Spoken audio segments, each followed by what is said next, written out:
Arif will be talking about the future workforce. What does that mean, right? Future workforce is in time to come, will we see the same kind of work and the same kind of activity in our workplace, or are we expecting something different? What's more important is, I think Arif will also share with you his experience and some of the work that he has done, right, to kind of reimagine and redesign the future workforce. So without much ado, I'm going to hand you over to Arif, who will share his slides and tell you more about what he has to say. Please, pick up your pen and paper and start taking notes. Thank you, Arif. Arif, over to you. Thank you so much, Oliver, for your, as always, your kind introduction and your kind support.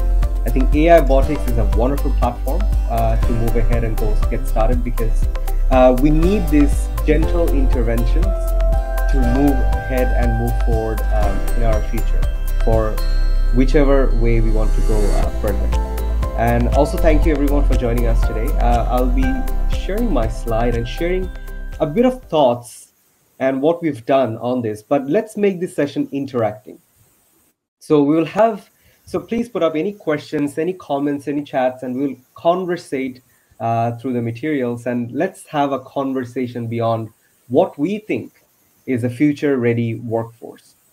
Now, with that topic in mind, if I were to start, the important part, the topic that we want to talk about today is how converting human intelligence, aka the HI, to AI, which is the artificial intelligence, will reshape the way we think, do, and work in the education pipeline and also the employment ecosystem. So I'm Arif Ahmed, and I'm the managing director of Light Over Light and Co. Limited. That is one of our company that has been working globally now. It's a research and delivery firm. And I am also the managing partner and co-founder of an AI company, an award-winning AI company, which is also very interestingly founded in Singapore. It's called Center for AI Innovation, and it's been doing quite a lot of things. We'll share what is happening there as well. So to get started, this is the agenda that I want to look at. And 5 is a very favorite number of mine, because 5 represents the number of fingers we have, 5 represents the number of toes we have, and there's a reason why 5 creates a balance. Even this pinky finger, without it, we will not have enough strength in these 4 fingers that these small fingers could help us achieve. So with 5, this is how I've thought of doing it. Let's look at what is the future of work. Oliver has shared a few very interesting thoughts in our introduction session. And now taking this ahead and beyond, for this future of work, how can we be ready in the future of education? Now, to be ready, what does the future-ready workforce look like? And then there's a lot of myth behind what AI truly is and what AI can do. Can AI replace humans? Can AI sort of win the intelligence battle with human? Or will AI take over the world? I guess not. And we'll share with you, we'll try our best to share what AI can do and cannot do. And also how to get started. Because today we are here, all of us are here today, and we're also listening to these recordings and going beyond. There's a reason why we are here. We want to grow forward. We want to be ready for the world that is to come. And also the world that is already here. So how can we be ready? Now, to get started, I want to take your attention just before I take your attention to a quote. I just want to share a little bit of the 14 years journey that I've taken. And as Oliver mentioned, I've started early. At almost age 11, I realized, I felt, why am I studying? I questioned the purpose of formal education, and just getting a good grade wasn't good enough for me at the time. And at age 12, I was lucky to be born into a family who was working and who allowed me to be present in a lot of different corporate engagement. And at the age 12, I started my corporate career already. And at age 15, I took the chance and developed my own company, built my own company. I remember it was at a premium location where we had to spend quite a few thousands of dollars every month just on rent. And that is what we try to do just for one purpose, is how can youth be ready to tackle the new world? Because I, at the time, was also an adolescent going ahead.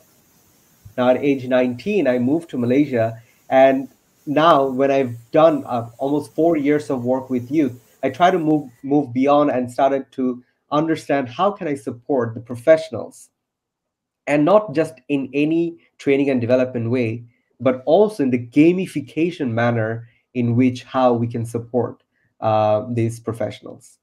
At age 21, I became an ICF certified coach. And with that, I was one of the CTO, and I was the CTO, the technical officer, to get this ICF coaching, a 6 months virtual engagement program. At the time, we didn't need it, but there was no COVID, but we still did a Zoom session all over there. And in that session, we arranged almost 12 countries, people coming from all different parts of the world, from all different companies, especially with Fortune 500s, multinationals, and bigger companies, on how can they become coaching and how can they connect with human beings a lot better as well. And at age 23, I did quite a several things in the HR space, especially with the HR automation, and that's when I really connected with people. And as you can see, connection. There's three things that I've really formed myself into. One is in the education space, the other is in the human space, and also, as we can see from age 24 and 25, building Light Over Light and Co Limited, and also the light education, the new disruptive form of education, required AI to be there. So now we manage over 118, and it has increased by 25 more, almost 150 digital assets that we are creating without any coding or programming, but inviting all the experts who are already established in their field, not in AI, but in their field as well. So this is a journey that is starting, that is growing, that is moving ahead. But with that journey, I just want to emphasize on why it is important to be ready in the future. Because the future is not just one career. It's a combination of many careers for one purpose. How can we help another human being better, for us to have a better life as well? Now, to get started, I want to take your attention to two important statistics. 46% of the, and this is a Bangladesh report that is happening, but this is also applicable globally. Almost 46% of the private employers in Bangladesh right now are saying they don't have quality employee in their company. They cannot find quality employee in their company. And that is a staggering number, because when we think about employment, when we think about education, we always say there isn't enough jobs in the market. But this statistics is saying the other way around. There isn't enough good quality people who are ready to be in the market. And that's an important thing to understand and to take forward. Another important thing is Bangladesh right now is 116th country out of 132 at the research and innovation sector. And that is a bottom low. Now, let's just look at the public world. Let's look at the geographically speaking. I've worked across almost a few decade companies now, countries actually across all the 5 or 6 continents. We've seen the same trend. Research and innovation is at a high. And at that point, we require businesses to be ready, to be innovative, and to have the research driven for them. And that is why one of the main aspects moving ahead is data. How can we interpret, analyze, allocate, and also make insights out of those data that we have? And data is the biggest currency of all. Now, with this two value, let's just see what are we trying to do? With Light Over Light, our goal is to not shine over darkness. We don't believe that there darkness exists in the world, because we believe that everyone is light on their own terms, on their own perspective. Now, what we're here to do is just to add a little bit on top of that, a little bit. So 90% is already with the human beings, 90% is already with the business, 90% is already with the community. We're just here to add that 10% to the ballgame. And light education is an education arm of Light Over Light, Light Over Light being the research and delivery firm, and Light Education is the education aspect, where we try to get people ready for the future, the disruptions that is to come, the future readiness, the industry revolution 4.0 and 5 and beyond, and more. So this is what the personalized development of growth comes in with the Light Education. So what is the future of work? And there's a very interesting statistics, and being a research company, we have to do a lot of research around the world. And what we have noticed is two critical factors. The world has flipped. As Oliver shared earlier, in the education sector, in the teaching to student methodology, it has also flipped. So this flipping, what happened in the old way, scholars and officials were the top bosses of the top boss. They were the prized possessions of a nation. They were the prized riches of the wealth. Then came the word that they were using, at least in the market at the time, were peasants, the agriculture and the farming. And the last, the most bottom of the bottom low, were the artisans, the merchants.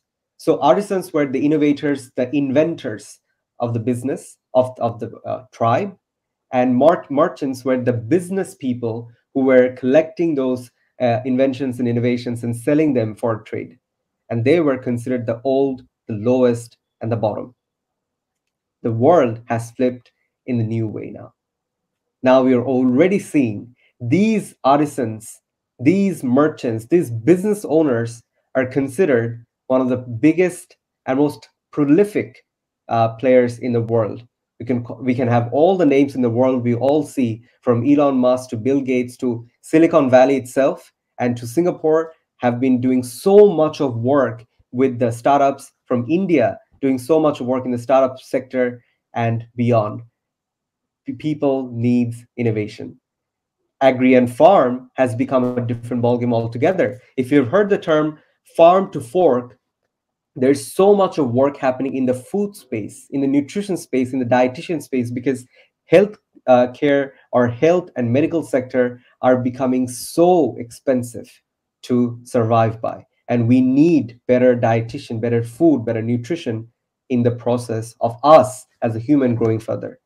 And scholars and officials are becoming in the support role for those business owners and for those farming initiatives. So the world has flipped. And in what way? Research-based innovative business are now at a prime. So this is what takes this forward, that research and innovation is that the future is fundamental.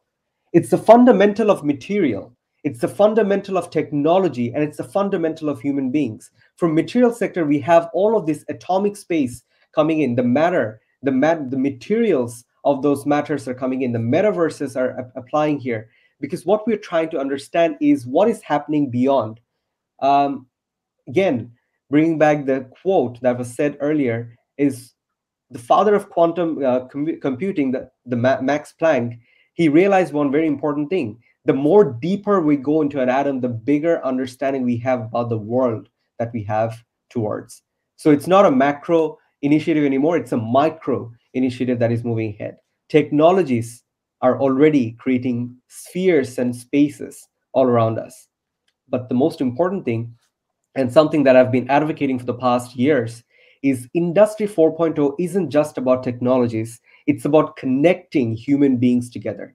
What we lack and what we need and what we can thrive with is better communication between one human beings to another human beings. And that can happen through the process of technologies. That can happen through the process of coaching. That can happen through the process of empathizing. And all of that requires a human-centeredness in the way we design, live, and build our environment. So the future is fundamental.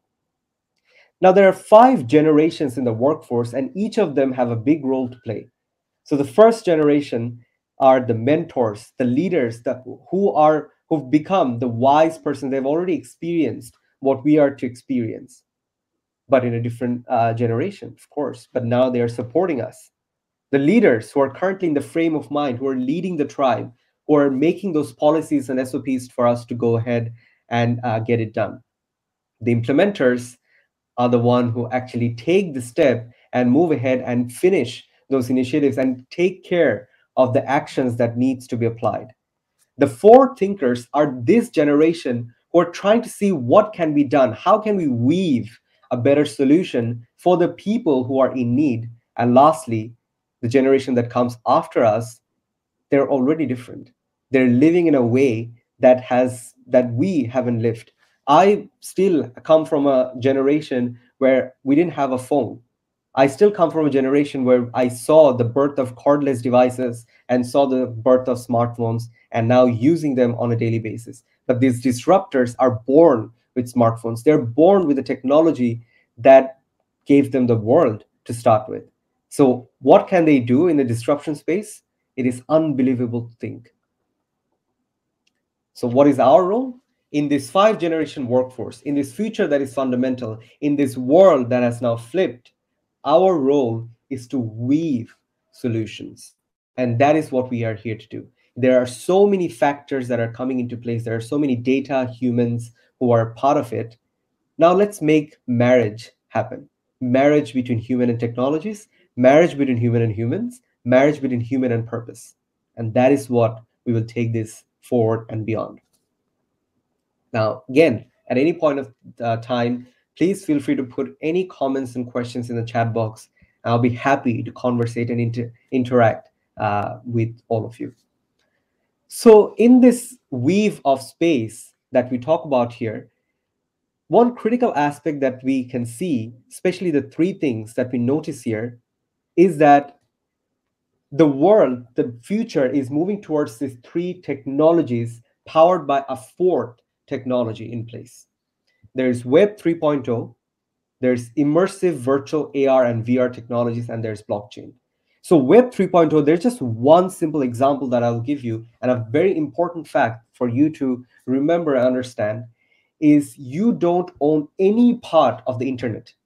There is nothing in the internet that you own, not even your content, not your trade secrets, not your IP, nothing, because anything can go away when the companies who take that, when the companies who harbor, serve, or act as your platform moves away, that goes away forever.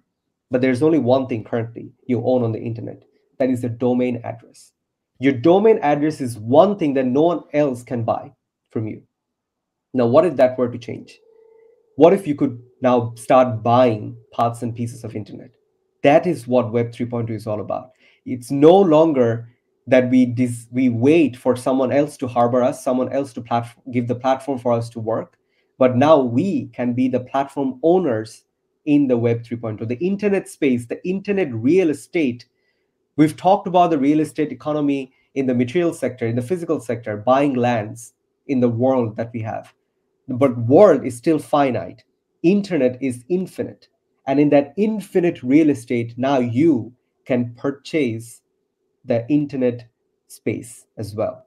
And now that is Web 3.0. Taking that with blockchain, blockchain has completely redesigned the world. We've talked about the Bitcoins, the cryptocurrencies in place, but blockchain is much more than that. Blockchain does one thing very well. It communicates and it integrates people to people with a complete fairness, complete transparency, and complete policy. So no one can take and change their records, their smart contracts, or whatever they call it. No one can change that unless when a contract is already bound. And so the communication in the internet space, the communication between strangers, the transactions between strangers becomes open, clear, and trusted. And the last one is immersive and virtual technologies. The reason why all of these countries people are here today, even to this point, as I'm speaking, we are not in face-to-face context. We are already in the virtual space.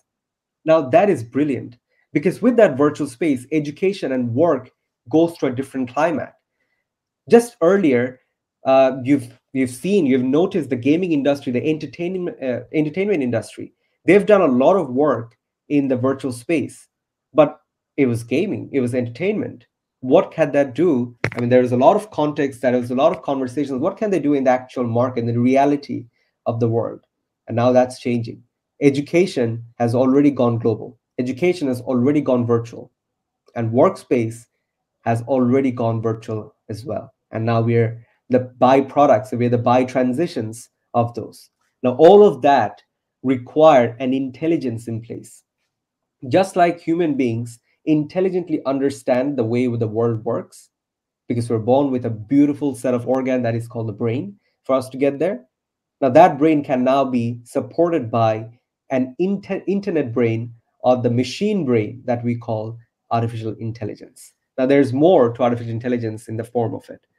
So, global careers, if you were to move ahead and think beyond, require emerging leaders.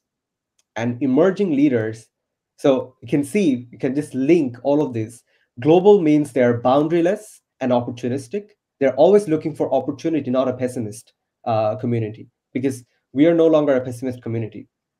We're always trying to find what can do we do better, and that's what the innovations can try to come in. So, and this is where we are moving ahead. Is global is the boundaryless and the opportunistic people. Careers has to be human-centered and specialized. There isn't a market for general business anymore, because general can be replicated by a machine. So we need special people specialized in one thing. They don't have to be experts in everything. They have to be expert in one thing. And that one thing becomes their power to take forward and become their expert opinion. Emerging. How can we emerge ourselves from an internal perspective? Because there's so much of, and this is something that we were just discussing earlier with several group of people, is that youths are now confused, and we are increasingly creating a very confusing generation from us. And the only reason they have the confusion in place is because there are so many options to move ahead. So that requires an internal and also the external understanding. Is internally where my strengths lie, what do I want, and externally what can I do to match that strength to those aspects. And finally, the leaders. We need educated, skilled, and ready leaders to be in the community. And everyone can be a leader. Even a security guard is a leader, because a security guard is the first impression in a premise. And if that security guard is well taught and well designed in terms of leadership, that person can create a different sort of brand for that company, and that brand becomes their value. One of the reasons why Apple is still considered the biggest brand of all is because their brand is consistent and is trusted and is human centered. So this is where the future of education comes in. Now, in that journey, I want to share with you what have we done so far. So we're exceptionally good in outsourcing and enhancing functions of our physical and mental life.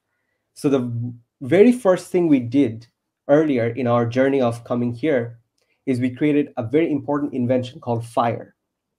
And fire helped us with digestion. So now we could actually go take our digestion away, not just from our stomach, but from actual fire. And that did a lot of work on that food, on that raw material, raw product.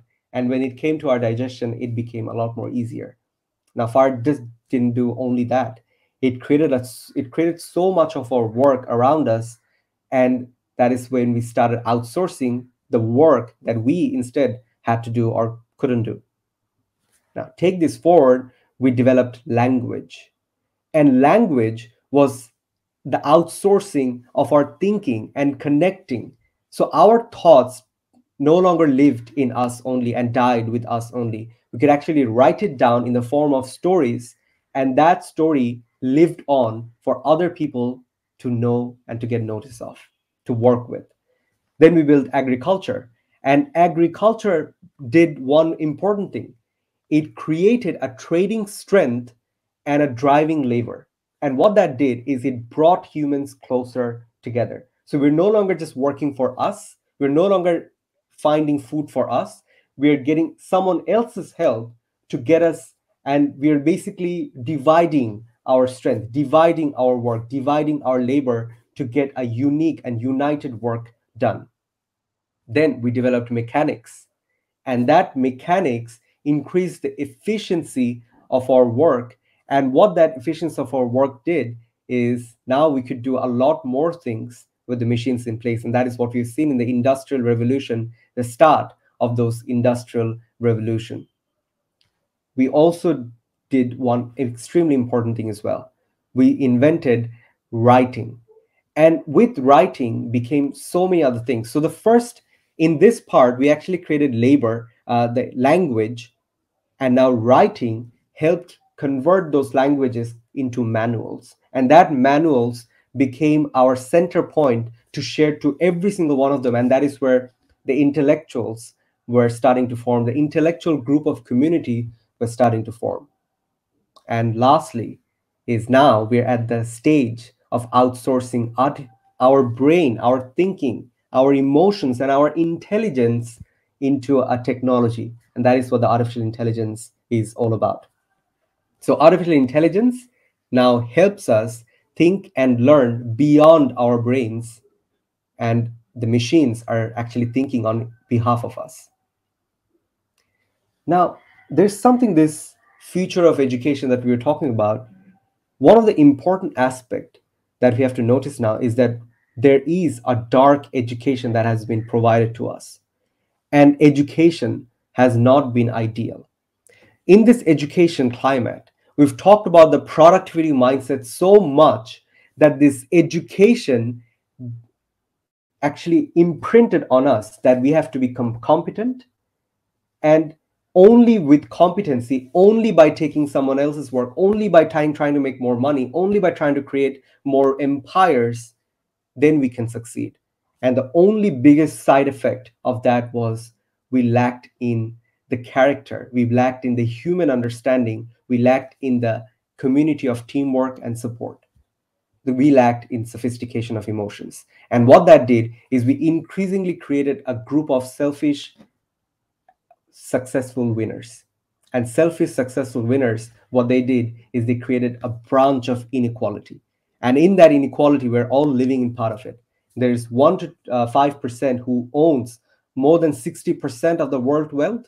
And there's a lot of people who are still in the poverty sector, who are still not going to that mark. And we're seeing an increasing trend of that the middle income people are actually going down to the lower income. The lower income people are going to poverty, and the poverty people are staying in poverty as well. And we need a method of taking this forward and improving this. And now this also created a catastrophic outcome. And that catastrophic outcome is also how COVID came along. Because with this COVID, what it did is we were trying to tackle the nature. We were trying to break the nature so that we could get out of this rut of inequality, or the rut of greed. And that rut of greed and inequality made us go beyond areas where we are not supposed to go. And that created a virus. And that virus perhaps is a bigger lesson for us in this generation and beyond. Now, education is required to support this understanding. And what kind of education?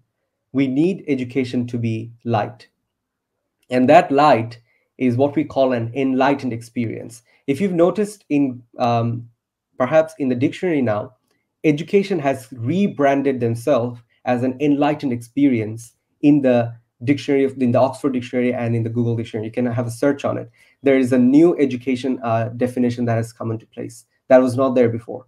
And this enlightened experience requires us to understand not just the context of education, but the application and the humanity aspect behind that education as well. So that is what the light education is all about. And the light education supports us in this journey of growth, in this journey of not only competence, but competence with character, and the journey of character for other human beings, and connecting humans to humans in a more beautiful, in a more secure, and a more powerful growth and manner. So this is what sustainable education is all about, and this is what we can take forward and beyond. So we have already taken the initiative to start this, but we're not the only one. There's a lot of people who are working there, and what we are here to do is to collaborate and to cooperate. That is the beauty of partnerships, moving ahead and moving beyond. So I have one question to all of you as we get into this segment is how does your work and passion contribute to the solutions of these problems that currently exist in the market? And if it does, how? And when it does, what is the impact that it happens? So that is something we'd love to know and talk and beyond. So this is what the future ready workforce is. And with future ready workforce, we see global readiness is our solutions. And we have a 5 youth excellence steps. We call this the yes. So the 5 yes steps to take this forward. And we believe that in these 5 stages, a person can get into the empowering level that we as a civilization wants to take forward. So we have the first stage, which is exploration. How can we know our internal strengths and our external opportunities? We have the education, is how can we support the current education market, not replace them, but collaborate with them and support these people who are ready for that future of work. So we've already spoken about future of work, we've spoken about future of education. Now it's time for future ready workforce. Now, the third one is how can we be employable? Not unemployed, but employable. So, what that means for us is that we are no longer looking to get a job, but we're looking to be job ready. And in that job readiness, we have a lot of more opportunities to take this and go ahead. Entrepreneurship. How can we not only be a job seeker but a job provider? How can we be the start of incubations and ventures, and how can we take this forward? And lastly, how can we be empowered for growth? So this empowerment must come from us so that there's more people who comes to the markets as leaders and as clarity with and have clarity with purpose. So this is what the exploration looks like. So in our business, what we have done in the past years and years or so is on the left-hand side, we have the internal exploration. This is done for the last 40 years with a team of British behavioral scientists, with a team of neurologists, looking at the patterns that remains in our brain, just to understand one thing. We're no longer here to state that this is who you are, but we're here to say this is where you are. Not the who, but the where. So in that where, we find their current interests, their current motivational drives, their current aptitudes and their talents, their current blind spots that they are not looking at, and also their shadow self, something that they're unknown of. And this is critical as they try to understand their strength into moving into an area. Then there's external, is all of these global networking opportunities. The beautiful thing about AIBotics that it's doing, it's opening up mindsets. It's a paradigm shifting transformation. And that paradigm shifting transformation, the mental paradigms that are changing, helps us to open opportunities for all of us. So these webinars, these catalyst programs, and the social innovations. Social innovations no longer require to be non-profitable. They can be profitable, but socially concerned. We have the education, and what we have done is we've partnered with one of the biggest universities there in the market, and we have the support of the Brickell Asia College Singapore, and also the Brickell Asia College in Malaysia, who has been in the market for the past 31 years. But what they have created beautifully is they have partnered with more than 100 over universities all around the world, from all the top UK universities, the top US universities, just to understand how can we become global graduate. And that is also possible not just by going there, but by studying online, by studying virtually. So this hybrid space of education is something that we are working on as partnership with Light Over Light and the team. Of course, Coursera is already our partner moving ahead. They're already supporting us in this growth journey. Employability. So employability does two important things. One is the behavioral aspect of employability, and one is the skill aspect of employability.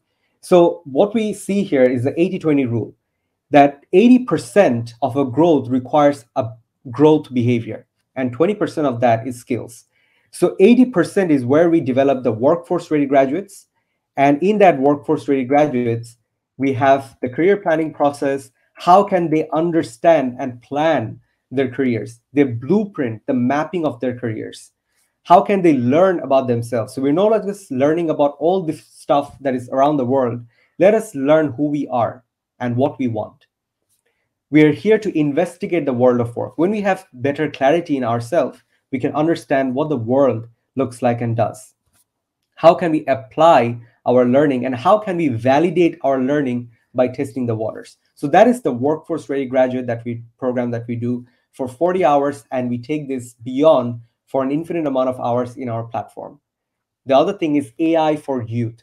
So we've developed an AI program where we do one important thing, not just teach AI, but how can we develop the skill of solving problems? So we are no longer going to companies and say, give us work and or maybe train us to work on your behalf or just to work for the sake of working. But now we are working to solve problems for that business, for that community. And that is exactly what the executives and the CEOs want in the companies now. So this is done with the partnership of Center for AI Innovation that we've been doing for almost all parts of the world now. Entrepreneurship is how can we be the journey of entrepreneurship? How can we be the job providers to the job seekers, create new companies, create new jobs?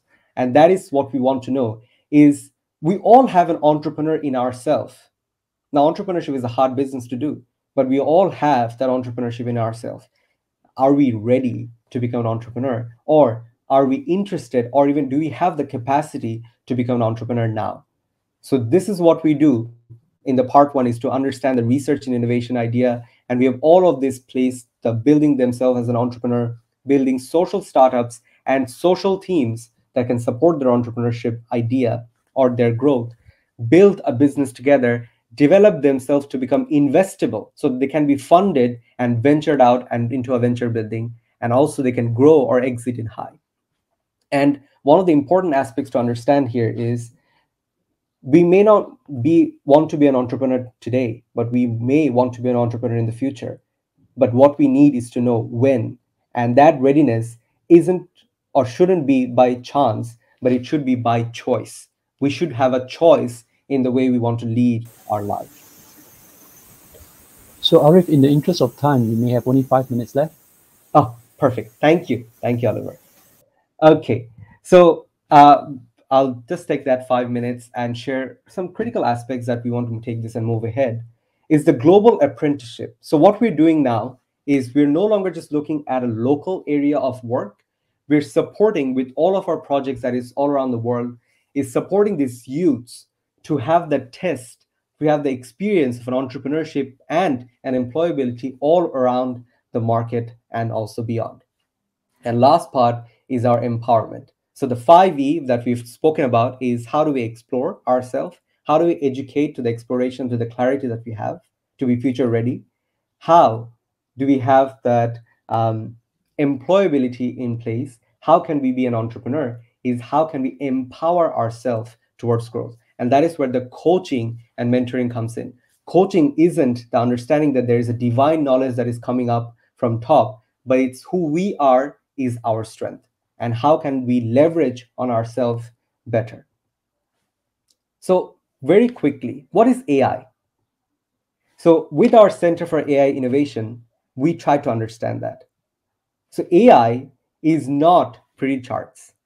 AI is not these ratios and numbers and those dashboards and those business intelligence. It's not data visualization. And AI is definitely not a chatbot. It's not a query chatbot. So AI, what AI does beyond is it replicates how we think. And how we think is we think laterally. So when A happens for us, we think B. When B happens for us, we think C. We think in the method of cause and effect. And that's what the AI does for us. It tries to replicate the brain so that it can help us to solve specific problems that a brain may have constraints with, because the brain is already thinking so many other things. It's not looking at one aspect only, but AI can help us look at those one aspect clearly. AI tells a story. So we have so much of data scattered all around the world, and all of those data can then be sorted, still not an AI. That data can be arranged according to how we want to perceive them. Still, it's not an AI. When it's presented visually, It's usually up to a business intelligence mark, the BI. But the moment AI comes up with a house and gives us a picture of what is happening, what can happen in the future, and what is to expect, that is when the AI tells the story. AI is the new frontier. So from this graph, you can see from major advantage to changing the industry, to changing the world, and ultimately getting to the disruption, AI is the major field in that business. AI affects most industry. From $3.5 trillion to $5.8 trillion, it has shown the total impact from a 30% uprise to 120% incremental value that AI can provide. But then what can we do now on this AI? Is we can add the narrative elements to AI as well. So this is something that I want you to remember as we take this AI forward, is when AI does 5 of these things, it is an AI. So when it's not an AI, when it just shows visuals, it's not an AI. When it doesn't explain why something happened, it's not an AI. When it doesn't share what could happen in the future, it's not an AI. What are the action steps or the recommendations that I should take? Then if it doesn't tell me that, it's not an AI. And lastly, AI has to adapt to all of the different situations that comes up, because AI is not static. The world is dynamic. So AI has to adjust to that. So I'll just take one different part. So I'll just skip this part. This is how you can see AI helping you. Is all of these inputs can come to an AI powered platform for this output. But in this future readiness, what can we do? And this is something that you can do. You can use AI to value and enhance your business. You can modify the AI to understand this important 3 shells: is how to enhance the profitability, boost your company valuation, and of course, improve your overall performance. And also you can build AI as an AI author. So that authorship, I'll just share shortly, is that you are now J.K. Rowling's. You're building your own Harry Potter without coding or programming. So what that means is Harry Potter's is owned by you. Your expertise, your story, your knowledge is owned by yourself. And now you can convert that to AI. And what that will do for you is, with that AI, you have all of this power without any coding or programming. So imagine us, think of us as your Microsoft Word. You take our help to write your book without any coding or programming knowledge. And then there's Bloomsbury, who was the publisher of Harry Potter. We can be the support to help you publish your business there as well. So there's a lot more part into AI, and I know I'm short of time. So just looking at this analogy, just knowing one of this part, we can have those discussions in the future, is we can now do AI without coding or programming in just a matter of weeks now. And I'll just take this. So there's Kai, and I'll share with you how our training works. But I'll just share one last thing: how to start. Let's start with this. Let's design our life blueprint. And now this is possible. And we've created an entire framework and science-based, AI-based framework on how you can design your life blueprint, whether you're a student, whether you're a professional, a parent, a leader, or even a business. How you can take this life blueprint. And the last question I leave you with: in this journey of life, let's say your journey is represented by a car. If you don't know how to drive your car, who is driving it? So if someone else is driving it, they become the control of your life. So our goal is, can we be the driver of our life? So if the answer is no, who drives your car? Let us try to be the driver of your life. And if the answer is yes, how can you make your car a Ferrari? So that's what we're here to do now, is how can we be the driver of change? And that driver of change, we hopefully believe we can help you there. So that's something bigger picture that we talked about. Thank you, Oliver, for giving me the valuable moment in time.